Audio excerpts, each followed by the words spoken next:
Hello दोस्तों, स्वागत है आप सभी का हमारे YouTube चैनल पर हैरी स्कैरी टेल्स में। मेरा नाम हैरी है।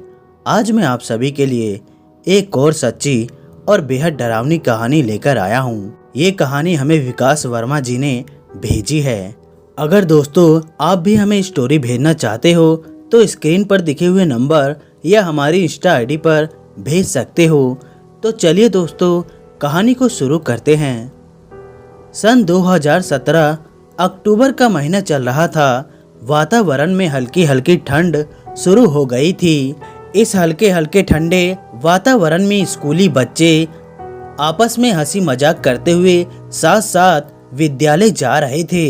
विद्यालय जाते समय रास्ते में एक शमशान घाट पड़ता था जिसे वैकुंठ धाम नाम दिया गया था। यात्रियों को आने जाने वाले लोगों को असुविधा ना हो इस बात पर ध्यान रखते हुए शमशान घाट के रास्ते के बगल से एक दूसरा रास्ता निकाल दिया गया था ताकि लोग शमशान घाट ना जाकर उस रास्ते से आया जाया करें। लेकिन बच्चे तो बच्चे, उन्हें क्या पता कि शमशान घाट के जाने वाला रास्ता सही है या गलत। कुछ बच्चों को दूसरा रास्ता पसंद आता था, लेकिन 3 ऐसे बच्चे थे जो हमेशा उस शमशान घाट के रास्ते से आया जाया करते थे। तीनों एक ही कक्षा में पढ़ते थे और तीनों का नाम प्रिंस, हेमंत और आर्यन था। जब भी ये तीनों शमशान घाट के रास्ते से निकलते तो कभी कभार शमशान के अंदर जलती चिता को देखने लगते। इस पर वहाँ मौजूद लोगों में से कुछ लोग बच्चों को वहाँ खड़े रहने से मना करते, जिस पर ये लोग वापस भाग के स्कूल के लिए आ जाते। एक दिन की बात है, हेमंत आर्यन के घर गया कि कल संडे है, छुट्टी के दिन का कोई प्लान है क्या। आर्यन बोलता है कोई खास प्रोग्राम तो मैंने नहीं बनाया है, प्रिंस से पूछ लो, उसके घर के पीछे मैदान भी है, उसमें मैच खेलने जाएगा, उसको कोई आपत्ति ना हो तो। आर्यन प्रिंस के घर जाता है, साथ में हेमंत भी होता है। प्रिंस कहता है कल तो खाली रहूंगा, कोई खास काम नहीं है, तुम दोनों कल मेरे घर आ जाना, शाम को मैच खेलेंगे।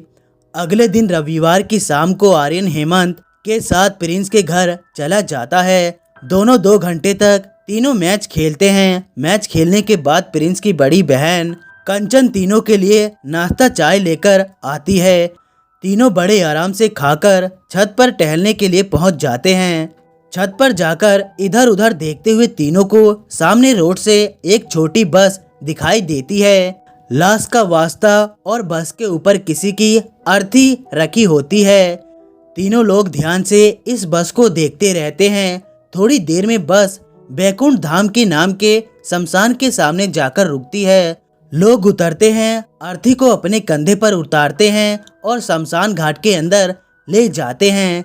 ये देखकर आर्यन प्रिंस से कहता है शमशान चलकर देखते हैं कि लोग लाश को कैसे जलाते हैं। हेमंत भी इस बात से सहमत हो जाता है, लेकिन प्रिंस कहता है नहीं, अभी जाएंगे तो वहाँ कई लोग होंगे जो मना करते हैं। एक काम करते हैं, 6 बज रहे हैं, 2 घंटे बाद जाएंगे, क्योंकि मैंने कई बार देखा है रात में लोग लाश को नहीं जलाते, सूरज ढलने से पहले ही लाश को जलाया जाता है। आर्यन और हेमंत प्रिंस की इस बात पर राजी हो जाते हैं। 2 घंटे बाद रात के करीब 8 बजे तीनों लोग घर में किसी को बिना बताए शमशान पहुंच जाते हैं। शमशान में एक अजीब सा सन्नाटा होता है और अजीब सी शांति होती है। तीनों जगहों पर अलग अलग चिता जल रही होती है। 2 जगह पर चिता बिल्कुल ठंडी पड़ चुकी होती है, हल्की हल्की अभी भी उनमें आग लग रही होती है। तीनों शमशान में मौजूद एक बहुत बड़ा विशाल पीपल के पेड़ को देखते हैं। शमशान में मौजूद लाइट की रोशनी में उसे पीपल के पेड़ में छोटी छोटी मिट्टी की हंडियां लटकी होती हैं। प्रिंस हेमंत से पूछता है इन हंडियों में क्या होगा। हेमंत बताता है जो लोग मर जाते हैं उनके लिए इसमें खाना पानी टांग कर लटका दिया जाता होगा, ताकि मरने के बाद उनकी आत्मा इनमें से निकाल कर खाए। तीनों इस बात पर हंसते हैं। तभी पीपल के पीछे से एक बड़ी भारी आवाज आती है, कौन है वहाँ, किस बात की हंसी हो रही है। तीनों सहम जाते हैं। पीपल के पीछे से एक काले रंग का साया निकल के आता है। रोशनी में आने पर पता चलता है कि कोई साधु है जिसने लंबे लंबे मोटे बाल रखे हुए हैं, नीचे केवल एक धोती पहनी है, ऊपर अजीब सी माला पहनी है जिसमें से एक माला हड्डी की होती है। उसके एक हाथ में लोहे का एक चिमटा और दूसरे हाथ की मुट्ठी में कुछ बंद रहता है। तीनों उस साधु को देखकर डर जाते हैं। साधु पूछता है, यहाँ क्या करने आए हो रात में? यहाँ रात में कोई नहीं आता, तुम लोगों को असुविधा ना हो इसलिए दूसरा रास्ता बनाया गया है, उस रास्ते से आया जाया करो, यहाँ से चले जाओ। इतना बोलकर साधु पलट जाता है। तीनों जाने लगते हैं। तब तक हेमंत कहता है, क्या आपने भूत देखा है? हेमंत की बात सुनकर साधु को थोड़ा आश्चर्य होता है। वो बोलता है, क्या कहा? हेमंत कहता है, क्या आपने भूत देखा है? साधु को हल्की सी हंसी आ जाती है। वो हेमंत से कहता है, क्यों, तुम्हें क्या करना है? हेमंत कहता है, हम देखना चाहते हैं क्या भूत होते हैं या नहीं। साधु कहता है, भूत देखोगे? पता चल गया कि अगर भूत होते हैं तो क्या करोगे? हेमंत कहता है, यकीन हो जाएगा हम लोगों को। मम्मी बहुत डराती है कि वहाँ ना जाओ, भूत रहता है। दादी भी डराती है, इधर आ जाओ। तो कम से कम भूत को देखने के बाद हम भूत से ये कहेंगे कि जब भी हम कहीं जाया करें तो हमारे सामने मत आया करें और हम लोगों को डराया ना करें। साधु हेमंत की बात सुनकर हंस पड़ता है और कहता है, जाओ बच्चों जाओ, तुम लोग अभी बहुत छोटे हो। भूत किसी को डराता नहीं, ना किसी के सामने आकर उनका रास्ता रोकता है। हाँ, जब कोई भूत की चीज को नुकसान पहुंचाता है तब भूत नुकसान पहुंचाता है। तुम बहुत छोटे हो, घर जाओ। साधु की बात सुनकर तीनों शमशान से वापस अपने घर आ जाते हैं। अगले दिन सोमवार को तीनों उसी शमशान वाले रास्ते से जाते हैं। शमशान के अंदर जाकर तीनों उस साधु को देखते हैं, लेकिन वो साधु उन्हें दिखाई नहीं देता है। तीनों विद्यालय पहुंचकर इस बारे में सोचते हैं कि कैसे उस साधु से बात करके किसी तरह भूत को देखा जाए। लंच के समय तीनों मिलकर खाना खाते हैं और एक प्लान बनाते हैं। 3 बजे छुट्टी होती है। तीनों विद्यालय से निकलकर वापस उसी शमशान के अंदर आते हैं और आकर शमशान में कुछ जगहों पर पत्थर की बनी हुई चबूतरे होते हैं। उनमें से एक चबूतर पर बैठ जाते हैं। चबूतर पर बैठकर सामने कुछ दूरी पर 2 चिता जल रही होती हैं। उनको देखने लगते हैं। तब तक इनके पीछे से फिर से वही भारी आवाज आती है, तुम लोग फिर आ गए।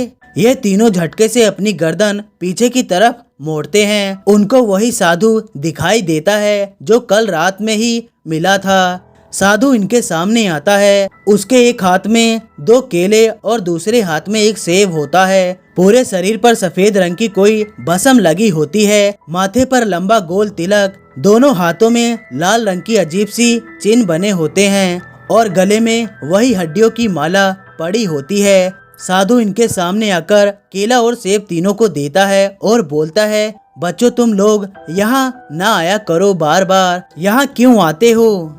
हेमंत कहता है, हमें एक बार भूत दिखा दीजिए, फिर हम लोग यहाँ नहीं आएंगे। साधु कहता है, तुम लोग अभी बच्चे हो, क्यों इन सब चीजों में पड़ना चाहते हो? आर्यन कहता है, हम लोग दोबारा कभी नहीं आएंगे, वादा करते हैं। आप बस एक बार भूत दिखा दीजिए। क्या सच में भूत होता है? हम देखना चाहते हैं। साधु वापस जाने लगता है। 5 कदम चलकर रुकता है, वापस इनके पास आता है और इनसे कहता है, अगर तुम लोगों को सच में भूत दिखाई दिया तो दोबारा यहाँ नहीं आओगे। तीनों एक साथ कहते हैं, हाँ हम दोबारा यहाँ कभी नहीं आएंगे, वादा करते हैं। साधु बोलता है, ठीक है अभी जाओ, कुछ दिनों बाद दीपावली आने वाली है, दीपावली के अगले दिन सुबह मेरे पास आना। तीनों खुशी खुशी जाने लगते हैं। तभी साधु तीनों को रोकता है और बोलता है, तुम तीनों को मेरे लिए एक एक चीज लेकर आनी पड़ेगी। तीनों बोलते हैं, बताइए क्या लाना है? साधु बोलता है, एक लड़का मेरे लिए मिठाई लाएगा, दूसरा मेरे लिए फल लाएगा और तीसरा मेरे लिए देसी शराब लेकर आएगा। तीनों शराब की बात सुनकर चौंक जाते हैं। हेमंत कहता है, ये नहीं हो सकता, हम लोग शराब नहीं ला सकते, आप इसके अलावा जो कहेंगे हम ले आएंगे। साधु सोचता है, 2 मिनट बाद बोलता है, ठीक है 1 लीटर गाय का दूध लेकर आना। इसके बाद बिना कुछ कहे शब्दों से बाहर चले जाते हैं। तीनों वापस अपने घर आ जाते हैं। एक हफ्ते बाद दीपावली आने वाली होती है। उसी की तैयारी सब मिलकर करने लगते हैं। दिवाली वाले दिन तीनों मिलकर खुशी खुशी दिवाली मनाते हैं और आपस में ये भी तय कर लेते हैं कि फल, मिठाई और दूध कौन कौन लेकर अगले दिन सुबह उस अघोरी से मिलेगा। अगले दिन तीनों जल्दी उठकर नहा धोकर तैयार हो जाते हैं। हेमंत केले और सेव लेकर जाता है। आर्यन 2 तरह की मिठाई का एक डिब्बा लेकर जाता है और प्रिंस 1 लीटर की प्लास्टिक की बोतल में गाय का दूध लेकर जाता है। तीनों शमशान घाट पहुंच जाते हैं और पीपल के पेड़ के पास चारों चबूतरे में से एक चबूतरे पर बैठकर अघोरी का इंतजार करते हैं। 10-15 मिनट आधे घंटे बाद अघोरी आता है। तीनों से कहता है, आ गए तुम लोग, मुझे तो लगा तुम लोग भूल गए होगे। हेमंत कहता है, हम लोग भूत देखना चाहते हैं, आपने जो कहा था वो हम ले आए हैं, अब आप हमें भूत दिखाइए। अघोरी हंसने लगता है और बोलता है, भूत क्या मेरी माला में लटका हुआ है जो दिखाया जाए, या मेरे बालों में रखा हुआ है कि हाथ से बाहर निकालकर दिखा दूं कि लो ये भूत है। भूत देखना है तो आज रात को 12 बजे इस पीपल के पेड़ के सामने वो देखो जो छोटा सा मैदान है, वहाँ कब्र बनी हुई है, उस कब्र के पास आ जाना, मैं वहीं मिलूंगा, भूत भी दिखाऊंगा। लेकिन मेरी ये बात किसी और को बताई तो ना भूत देख पाओगे कभी और ना मुझे। रात को 12 बजे आना, इतना बोल के अघोरी जाने लगता है। तब तक प्रिंस कहता है, लेकिन हम रात को 12 बजे घर से कैसे निकलेंगे। अघोरी पलटता है और बोलता है, ये तुम्हारा काम है, रात को 12 बजे आना। अघोरी चला जाता है। तीनों आपस में सोचते हैं कि रात को 12 बजे कैसे निकला जाए। तब हेमंत कहता है, एक तरीका है। दोनों बोलते हैं, क्या? हेमंत कहता है, मेरे घर के बाहर वाली बाउंड्री छोटी है, आज रात को तुम दोनों मेरे घर रुक जाना। 11:30 बजे किसी को बिना बताए हम दोनों चुपचाप बाउंड्री फांद के यहाँ आ जाएंगे। प्रिंस और आर्यन को हेमंत की बात ठीक लगती है। तीनों आपस में तय करते हैं कि आज की रात हेमंत के घर रुकेंगे और 11:30 बजे शमशान के लिए आ जाएंगे।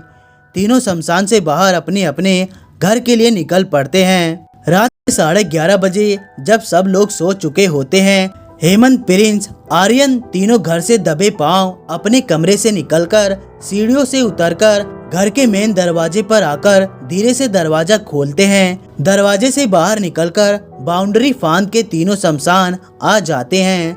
शमशान में आकर उसी पीपल के पेड़ पर जहाँ मिट्टी की हंडिया लटकी हुई होती है, उसके नीचे वाले चबूतरे पर तीनों बैठ जाते हैं। रात के समय अक्टूबर के महीने में ठंड लगने लगती है। तीनों की दिल की धड़कन इस समय तेज हो चुकी होती है। उन्हें डर लग रहा होता है कि हम लोगों ने जिससे हमने भूत देखने की बात कह तो दी है, लेकिन अगर इसका नतीजा गलत हो गया तो क्या होगा। 15 मिनट बाद खटखट की आवाज से तीनों चौंक जाते हैं। ऐसा लगता है जैसे कोई चलते हुए उन्हीं की तरफ आ रहा है। उन्हें एक काला रंग का साया दिखाई देता है। तीनों घबराकर एक दूसरे का हाथ कस के पकड़ लेते हैं। रोशनी में आने से पता चलता है कि ये साया अघोरी का है। अघोरी इन तीनों को देखकर मुस्कुराता है और बोलता है, आ गए तुम लोग, मुझे यकीन तो नहीं था कि तुम लोग आओगे, लेकिन अब आ गए हो तो मेरे पीछे पीछे आओ। अघोरी इन तीनों को लेकर शमशान की दूसरी तरफ के हिस्से में जहां मुर्दों को गाड़ा जाता है वहां ले आता है। वहां कोने में एक जगह में ये तीनों देखते हैं एक काले रंग का कपड़ा बिछा हुआ है। उसके ठीक सामने एक काले रंग का कपड़ा बिछा हुआ है जिस पर नींबू, कुछ खास तरह के रंग लगे हुए पत्थर, अलग से डिब्बे में सिंदूर, अगरबत्ती, धूप बत्ती, चाकू, एक कटोरी में लाल रंग का सफेद मांस और बगल में ही एक शराब की बोतल रखी हुई होती है। इन सामान के सामने एक आदमी की खोपड़ी देखकर तीनों का दिल मुंह में आ जाता है। तीनों का मन तो होता है कि इसी समय यहाँ से भाग जाएं, लेकिन मन ही मन तीनों एक दूसरे को देखकर यह सोचते हैं कि अब आ ही गए हैं तो भूत को देखे बिना वापस तो नहीं जाएंगे। आर्यन डरते डरते कांपती हुई आवाज में अघोरी से पूछता है, ये भूत है? अघोरी खोपड़ी को हाथ में लेता है, हंसता है। उसके हंसने से ऐसा लगता है जैसे शमशान में कई हड्डियां आपस में रगड़ रही हो। अघोरी बोलता है, ये भूत नहीं है, भूत इसके अंदर आएगा। तुम लोग सामने एक गोला घेरा देख रहे हो, उस घेरे के अंदर जाकर बैठ जाओ। चाहे कुछ भी हो जाए, उस घेरे से बाहर मत निकलना। वहाँ से तीनों लोग 5 फीट की दूरी पर उस गोले के घेरे के अंदर जाकर बैठ जाते हैं और एक दूसरे का हाथ पकड़ लेते हैं। सबसे पहले अघोरी एक बोतल जिसमें पानी भरा होता है उसको लेकर सारे सामान के ऊपर छिड़कता है, अपने ऊपर भी छिड़कता है। फिर वो दूसरी बोतल जिसमें शराब भरी होती है वो लेकर अपने ऊपर छिड़कता है, सारे सामान को सामने रखता है और उसमें थोड़ी सी शराब अपनी हथेली में लेकर उस इंसान की खोपड़ी के मुंह में डालता है। उसके बाद अघोरी अपने सामने एक छोटा सा हवन कुंड रखा, उसमें कुछ लकड़ियां डालकर अग्नि जलाता है और कुछ संस्कृत शब्दों से संबंधित मंत्र बोलने लगता है। मंत्र तो इन लोगों को कुछ समझ में नहीं आता है, लेकिन इन लोगों को ये जरूर पता चल जाता है कि अघोरी भूत को बुला रहा है। 10 मिनट बाद आर्यन घड़ी देखता है, 12:05 हो रहे होते हैं।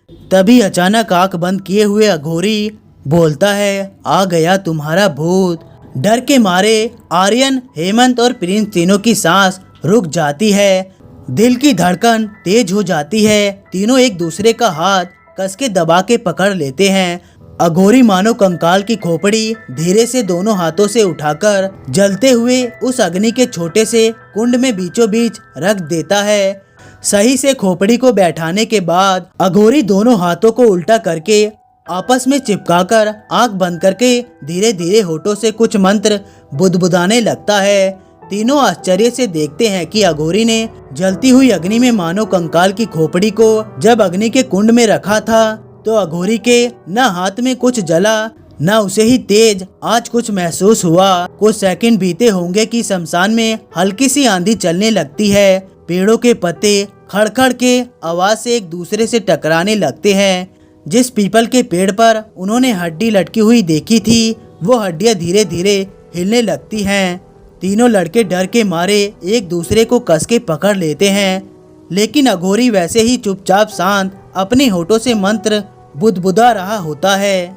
उसे बाहर की स्थिति से कोई मतलब नहीं होता कि बाहर वातावरण में क्या हो रहा है। तभी अग्नि के उस छोटे से कुंड में जो मानव कंकाल की खोपड़ी रखी होती है, उस खोपड़ी के दांत आपस में कट कट की आवाज करने लगते हैं।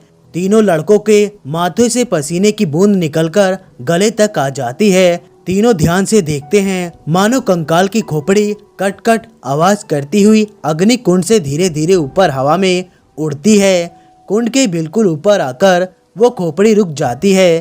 तीनों ध्यान से उस खोपड़ी को देख रहे होते हैं। खोपड़ी अघोरी की तरफ घूमती है, वैसे ही कटकट करके आवाज निकालती है, फिर वापस इन तीनों लड़कों की तरफ कटकट आवाज करती हुई धीरे धीरे इनके करीब आने लगती है। तीनों लड़के एक साथ चीखने चिल्लाने लग जाते हैं, बाबा जी इस खोपड़ी को रोक लीजिए, बाबा जी खोपड़ी को अपनी तरफ बुला लीजिए।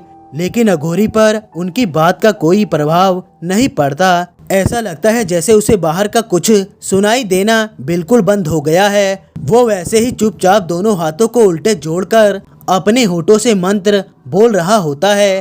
प्रिंस की अचानक चीख निकल जाती है। दोनों बच्चे प्रिंस को कस के पकड़ लेते हैं ताकि वो घेरे से बाहर न गिर जाए।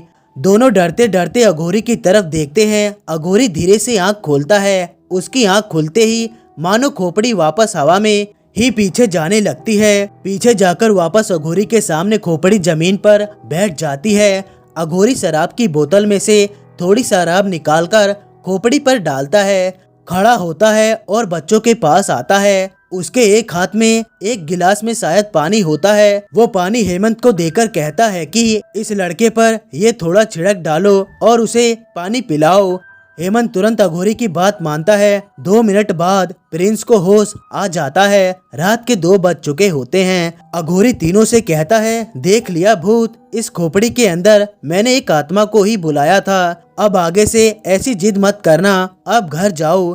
तीनों लड़के अघोरी के सामने हाथ जोड़कर घर के लिए भागने लगते हैं। भागते भागते तीनों हेमंत के घर आते हैं। बाउंड्री फांदकर और सबकी नजर से बचकर चुपचाप हेमंत के कमरे में जाकर बैठ जाते हैं। तीनों का डर के मारे अभी भी बुरा हाल होता है। हेमंत नीचे जाता है, 3 गिलास में पानी लेकर आता है। तीनों पानी पीते हैं और बिना एक दूसरे से कुछ बोले चुपचाप सो जाते हैं। तीनों की सुबह 9 बजे आँख खुलती है। तीनों आपस में ये तय करते हैं कि अब हम कभी शमशान नहीं जाएंगे, क्योंकि जिस तरह भगवान का वजूद है उसी तरह शैतान का भी वजूद है। हम लोगों को ईश्वर के बताए रास्ते पर चलना चाहिए। शैतान, भूत प्रेत, अघोरी, तांत्रिक, इन लोगों से कभी भी कोई मतलब नहीं रखना चाहिए। तीनों आपस में ये वादा करते हैं कि अब कभी दोबारा शमशान वाले रास्ते पर नहीं जाएंगे और अब ना ही अघोरी से दोबारा कभी जिंदगी में मिलेंगे। तीनों अच्छे नागरिक बनेंगे और माता पिता द्वारा बताए गए रास्ते पर चलेंगे। तो दोस्तों, आप लोगों को स्टोरी कैसी लगी लाइक और कमेंट करके जरूर बताएं।